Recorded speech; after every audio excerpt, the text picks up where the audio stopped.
Hello दोस्तों, कैसे हैं आप सब। स्वागत है आप सभी का कॉमिक वर्ल्ड चैनल पर। तो चलिए दोस्तों, शुरू करते हैं राज कॉमिक्स में भोकाल सीरीज़ की अगली कॉमिक्स, छदम।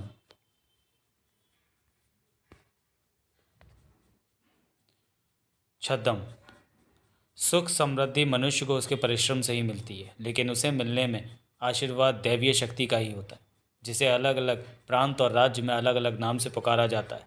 विकास नगर में इस शक्ति को कहा जाता है राजलक्ष्मी। प्रचलित है कि जब से देवी राजलक्ष्मी की मूर्ति राज्य के भव्य मंदिर में स्थापित की गई है, उसके प्रभाव से राज्य ने चहुमुखी विकास किया है। इसलिए जहां देवी राजलक्ष्मी की पूजा अर्चना को देखने की जिम्मेदारी राज परिवार की है, वहीं उसकी सुरक्षा का दायित्व संभाला हुआ है सेनापति प्रवीण सिंह और महाबली भोकाल जैसे योद्धाओं ने। और उस समय तो इस दायित्व का भार सभी पर और भी अधिक बढ़ जाता है जब राजलक्ष्मी पर्व का आगमन होता है। इस पर्व से 21 दिनों पूर्व तक देवी की मूर्ति का अभिषेक किया जाता है और ठीक पर्व के दिन विकास नगर के सम्मानित व्यक्ति विश्व के कोने कोने से 51 नदियों का जल लाकर मूर्ति पर चढ़ाते हैं। लेकिन इस बार ऐसा नहीं होना था, क्योंकि देवी की प्रतिमा पर टिकी हुई थी किसी की जलती हुई निगाहें। रात्रि के दूसरे पहर देवी के भव्य मंदिर के चप्पे चप्पे पर तैनात सुरक्षाकर्मी किसी के पदचापों की आवाज़ सुनकर चीते से चौकन्ने नजर आने लगे थे। सेनापति की कठोर आवाज़ ने उनकी तत्परता को और बढ़ा दिया। सावधान, आने वाली कोई मुसीबत भी हो सकती है।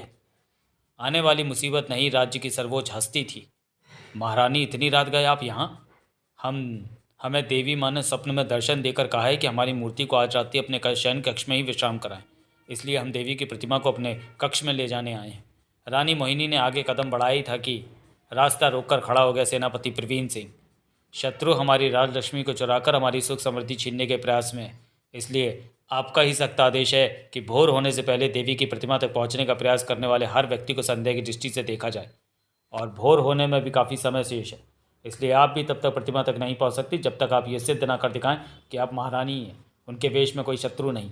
सेनापति, क्रोध से गरजी रानी मोहिनी विनम्रता से और झुक गया प्रवीण से। क्षमा करें महारानी, हम आपके आदेश का पालन करने के लिए विवश हैं। दूसरे ही क्षण रानी मोहिनी के अधरों पर मुस्कान खेल गई। हम तुम्हारी कार्यकुशलता से प्रसन्न हुए सेनापति। बताओ, हम कैसे सिद्ध करें कि हम रानी मोहिनी हैं? रानी मोहिनी के प्रश्न ने सेनापति प्रवीण सिंह को भी सोच में डाल दिया, लेकिन शीघ्र ही सेनापति ने स्वयं को उस स्थिति से निकाला। प्रसिद्ध संपूर्ण विश्व में पलट संधान विधि को महारानी मोहिनी के अलावा और कोई नहीं जानता। बहुत खूब, हमारी पहचान की परीक्षा लेने का इससे अच्छा और कोई उपाय नहीं हो सकता सेनापति। तीर कमान मंगवाइए। तीर कमान मंगाया गया, जिसे रानी मोहिनी ने तुरंत संभाला और उस विशेष बाण को प्रत्यंचा पर चढ़ाकर उसे पूरे वेग से खींचकर छोड़ दिया। सनसनाता तीर मंदिर की दीवार में बने एक झरोखे में प्रवेश करके ओझल हो गया और एक क्षण बाद ही दूसरे झरोखे से बाहर निकल आया। पुष्प के साथ ही तीर रानी मोहिनी के हाथ में पहुंच चुका था। सॉरी, लेकिन अब उसकी नोक में वह पुष्प भी था जो देवी के हाथ में थमा था। पुष्प के साथ ही तीर रानी मोहिनी के हाथ में पहुंच चुका था। एक झटके के साथ रानी मोहिनी के सामने से हटा सेनापति। आप जा सकती हैं महारानी। धन्यवाद सेनापति। मंदिर के कपाट खोल दिए गए, जिनसे शान से गुजरकर रानी मोहिनी देवी राजलक्ष्मी की प्रतिमा तक पहुंची और उसे उठाकर वापस लौट पड़ी। कोई रोकने वाला ना था, कोई टोकने वाला ना था। हर तरफ शांति थी, लेकिन यह शांति भोर होते ही ऐसे भंग हुई जैसे कोई भयंकर ज्वालामुखी फूट गया हो। क्षमा करें महारानी, मंदिर में देवी प्रतिमा कहाँ से होगी? उसे तो आप रात्रि को अपने साथ ले गई थी। मैं देवी की प्रतिमा को ले गई? क्या बक रहे हो सेनापति? सत्य यही है महारानी, रात्रि को आप ही मंदिर से देवी की प्रतिमा उठाकर ले गई हैं। उसका प्रमाण में है मैं और यहाँ उपस्थित सभी सैनिक तथा पलट संधान विधि में प्रयोग होने वाला यह विशेष बाण, जिसमें अभी भी देवी का हस्त पुष्प बिंधा हुआ है। पूरी छानबीन और संतुष्टि करके ही मैंने आपको मंदिर में प्रवेश करने दिया था। ये झूठ है। कल रात्रि हम अपने कक्ष से बाहर निकले ही नहीं, तो फिर देवी की प्रतिमा हमने कैसे ली हो सकती है? कल रात्रि देवी की प्रतिमा आपके पास ही थी महारानी, और आप उसे लेकर रात्रि को ही ऋषि गुंटूर के आश्रम में चली गई थी। रागेश्वरी, तो तुम भी ऐसा कह रही हो, जबकि तुम हर क्षण साई की तरह हमारे साथ रहती हो। आप सही कह रही हैं महारानी। कल रात्रि भी जब आप अपने शयन कक्ष में सोई हुई थी, मैं आपके कक्ष से बाहर ही थी। परंतु रात्रि के दूसरे पहर को जब मैं लघु शंका के लिए बाहर आई, तो मैंने आपको प्रतिमा लेकर महल से बाहर जाते देखा। मैं हैरान थी कि अभी तो मैं आपको आपके कक्ष में सोया छोड़कर आई, फिर आप इतनी जल्दी बाहर कैसे आ गई? लेकिन उस समय आप महल से बाहर जा रही थी, इसलिए मेरे पास सोचने समझने का समय नहीं था, इसलिए मैं भी आपके पीछे पीछे चलती। शीघ्र ही आप प्रतिमा लेकर ऋषि गुंटूर के आश्रम में जा पहुंची। आपके निजी कार्यों में दखल देना मेरे लिए बेअदबी होती, इसलिए न मैंने आपको रोका न टोका। बस आश्रम से बाहर बैठकर मैं आपके लौटने की प्रतीक्षा करने लगी, लेकिन आप ना आई। आप दूसरे रास्ते से बाहर लौट गई होंगी, ऐसा सोचकर मैं भी वापस लौट आई। रानी मोहिनी की विशेष दासी रागेश्वरी के कथन ने रहस्य को और भी गहरा कर दिया था, जिसमें सभी राज दरबारियों के साथ साथ रानी मोहिनी का मस्तिष्क भी बुरी तरह उलझा था। महाबली भोकाल ने सभी को उस उलझन से बाहर निकाला। देवी की प्रतिमा ऋषि गुंटूर के आश्रम में कैसे पहुंची, इस पर हम बाद में भी विचार कर सकते हैं। इस समय तो हमें प्रतिमा को वापस लाने का प्रबंध करना चाहिए, ताकि राजलक्ष्मी के पर्व पर हम उस पर जल चढ़ा सकें। आपने ठीक कहा महाबली, मैं शीघ्र ही ऋषि गुंटूर के आश्रम में प्रतिमा को लेने जाता हूँ। सेनापति प्रवीण सिंह की एक टुकड़ी ने आश्रम की तरफ रवाना होने में ज़्यादा समय नहीं लगाया, लेकिन फिर भी आश्रम पहुँचते पहुँचते शाम हो गई। आश्रम सामने ही है रणवीर सिंह, अपने साथियों से यहीं शिविर डालने के लिए बोल दो। मैं अकेला ही आश्रम में जाकर देवी की प्रतिमा वापस लाने का प्रयत्न करूंगा। जो आज्ञा श्रीमान।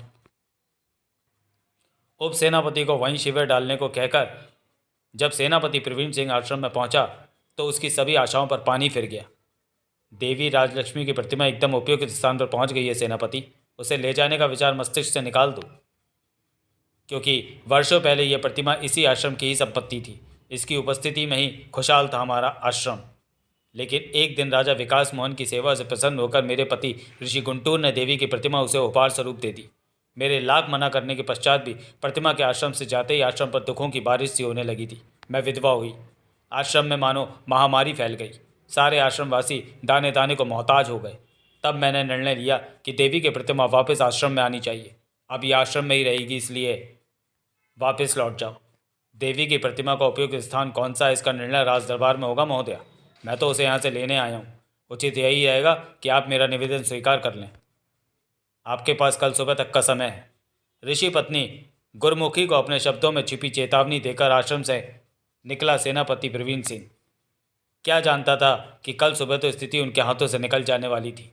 सेनापति हमें कड़े शब्दों में चेतावनी देकर गया है, तो क्या देवी राजलक्ष्मी की प्रतिमा एक बार फिर हमसे छिनकर राजमहल पहुंच जाएगी? नहीं देवी राजलक्ष्मी, इतने वर्षों बाद एक बार फिर अपने वास्तविक स्थान पर आ पहुंची है। अब उसे कोई भी यहाँ से नहीं ले जा सकता। गुरु माता, अपने शिष्य छदम पर भरोसा रखिए। गजब का आत्मविश्वास झलक रहा था छदम नामक उस शख्स की आंखों में। वह रात्रि का तीसरा पहर था जब सेनापति प्रवीण सिंह हड़बड़ा कर अपने बिस्तर से उठा। कौन है? मैं उप सेनापति रणवीर सिंह। आओ रणवीर सिंह, इतनी रात गए मेरे पास कैसे आना हुआ? तुम्हारे होश फाख्ता करने के लिए। भाग! आंखों में आश्चर्य लेकर बेहोशी के समुद्र में डूबता चला गया वह। रात के अंधेरे में क्या हुआ किसी को कुछ पता नहीं चला। सुबह सब कुछ सामान्य था। उप सेनापति जी नहीं दिख रहे सेनापति जी? मैंने उन्हें रात्रि कोई किसी विशेष कार्य से राजधानी भेज दिया है। तुम अपनी तैयारी करो। हमारे लिए क्या आदेश है सेनापति जी? अभी पूरी तरह तैयार हो जाएं। सभी पूरी तरह तैयार हो जाएं और आश्रम के चारों तरफ फैलकर उसकी रखवाली और चौकसी करें। ध्यान रहे परिंदा भी तुम्हारी निगाहों से बचकर आश्रम के अंदर ना पहुंच पाए। परंतु सेनापति जी, रात्रि में तो आपने आश्रम पर आक्रमण करने की रणनीति बनाई थी, फिर ये चौकसी?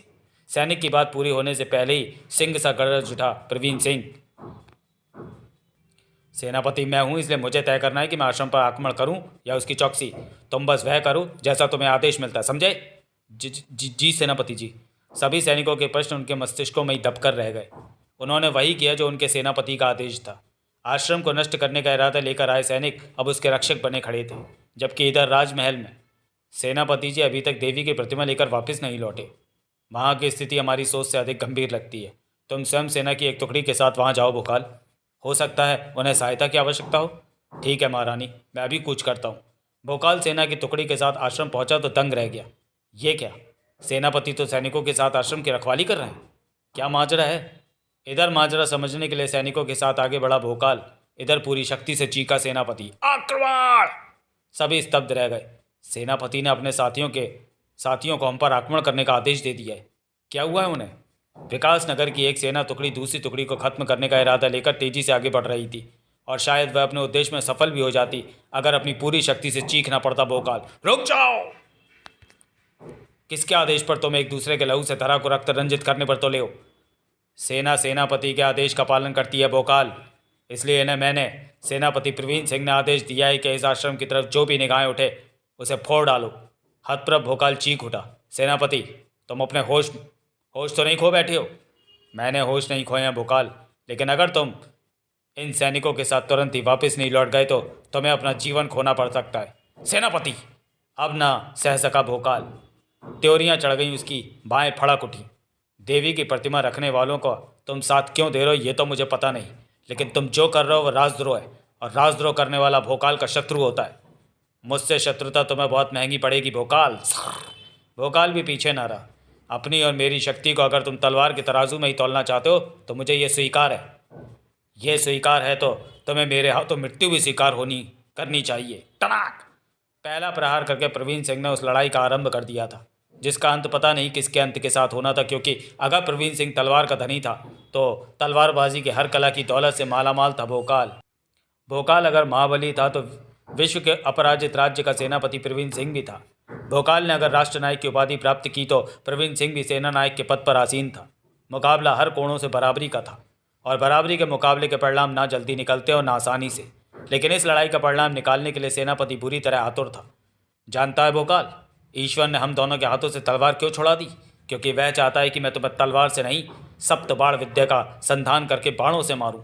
एक ही कमान पर एक साथ 7 तीर चढ़ाकर प्रवीण सिंह ने संधान किया था धनुर्विद्या की उस विलक्षण कला का, जिसका नाम सप्तबाण संधान था। धनुर्विद्या की एक घातक कला सप्तबाण संधान, जिसका एक ही तोड़ था, सिर्फ सप्तबाण संधान। सप्तबाण संधान के बारे में विस्तार से जानने के लिए पढ़ें पूर्व प्रकाशित कॉमिक लक्ष्य, जो कि चैनल पर अपलोड है और आपको भोकाल की प्लेलिस्ट में मिल जाएगी। ओह, मैं तो भूल ही गया था कि अपनी पत्नी की वजह से तू भी सप्तबाण संधान विधि जानता है। लेकिन यह बात मैं टाल ठोक कर कह सकता हूं कि अब मैं धनुर्विद्या की जिस कला का प्रदर्शन करने जा रहा हूं उसे विश्व में सिर्फ और सिर्फ मैं जानता हूं, और उस कला का नाम है 14 बाण संधान विधि।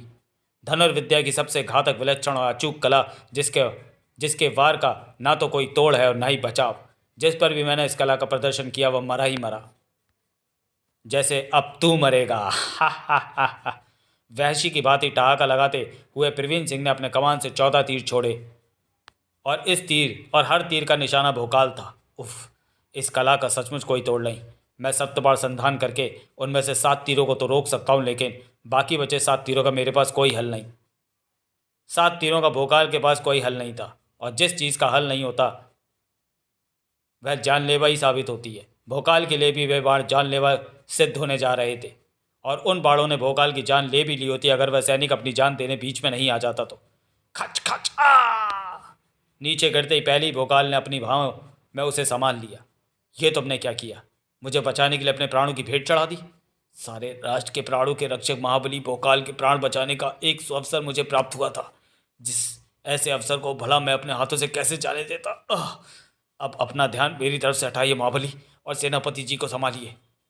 वे आपको मारने के लिए एक बार फिर 14 बाणों का संधान करने जा रहे हैं। अब प्रवीण सिंह 14 बाणों का संधान करे या 100 बाणों का, लेकिन अब वह भोकाल के प्रकोप से नहीं बच सकता। कड़ाक था, क्योंकि अगर ऐसा हो गया तो व्यर्थ हो जाएगा एक बलिदानी का बलिदान। थोड़ा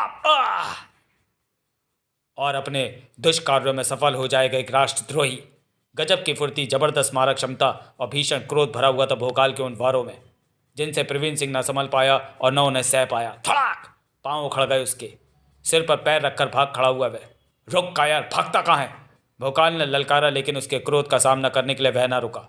आश्रम में पहुंचकर सभी की आंखों से ओझल हो गया वह। आश्रम का आंचल उसे भोकाल के प्रकोप से ज़्यादा समय तक नहीं बचा पाएगा, लेकिन सोचने वाली बात यह है कि आखिर सेनापति का हुआ क्या है? वह आश्रम वासियों का साथ क्यों दे रहा है? आपके प्रश्नों का उत्तर यहाँ मौजूद है महाबली। आवाज़ सुनकर भोकाल चौंका, पलटा तो उसकी आंखों के सामने मानो सारा अंतरिक्ष घूम गया। ओ नहीं, सेनापति प्रवीण सिंह ये शिविर से कुछ ही दूर झाड़ियों में बंधे पड़े थे। उप सेनापति की भी दशा सेनापति जैसी है, दोनों अचेत हैं। इन्हें होश में लाओ। क्या रहस्य है ये? शायद इनके होश में आने के बाद इसका कुछ पता चल सके। सेनापति के होश में आने के बाद रहस्य और भी गहरा हो गया। उप सेनापति रणबीर सिंह मेरे पास आए थे। मैं पूरी तरह सावधान था। उसी का लाभ उठाकर वे मुझे अचेत करने में सफल हो गए, लेकिन इन्होंने मुझे अचेत क्यों किया? भोकाल ने बताया तो सर ने रह गया। प्रवीण सिंह, ये क्या कह रहे हो महाबली? मैं आश्रम की सुरक्षा कर रहा था, पर मैं तो अचेत पड़ा था। अचेत तो उप सेनापति भी थे सेनापति, तो उन्होंने तुम पर हमला कैसे किया? असंभव। असंभव बात तो असंभव ही है सेनापति, लेकिन सत्य यही है। एक बार देवी की प्रतिमा हासिल कर लो महाबली, फिर उस रहस्य के बारे में भी जान लेंगे। सही कहा। इस समय देवी की प्रतिमा प्राप्त करना हमारा मुख्य लक्ष्य है। मैं अभी उसे आश्रम से लेकर आता हूँ। भोकाल ने आश्रम की तरफ कदम बढ़ा दिए, लेकिन आश्रम के मुख्य द्वार तक पहुंचने के बाद उस प्रहार के कारण उसके कदम जमीन से उखड़ गए। भाग! वार की भीषणता का तिनके की तरह हवा में उड़ते भोकाल के शरीर और उसकी हालत देखकर आसानी से अंदाजा लगाया जा सकता था। पहचानो तुम्हारे महाबली को एक ही मुष्टि प्रहार में परास्त करने वाला मैं कौन हूं? भीम, ब्रह्मांड का सबसे अधिक शक्तिशाली पांडुपुत्र भीम। सभी फटी फटी आंखों से उस भीम को देख रहे थे जो द्वापर युग से इस युग में आया था बनकर भोकाल का काल। सभी रहस्यों के द्वार खोलता हुआ भोकाल सीरीज का रोमांचक कॉमिक भोकाल का काल। तो चलिए दोस्तों, वीडियो को यहीं समाप्त करते हैं और मिलते हैं भोकाल सीरीज की अगली कॉमिक भोकाल का काल में। तब तक के लिए धन्यवाद।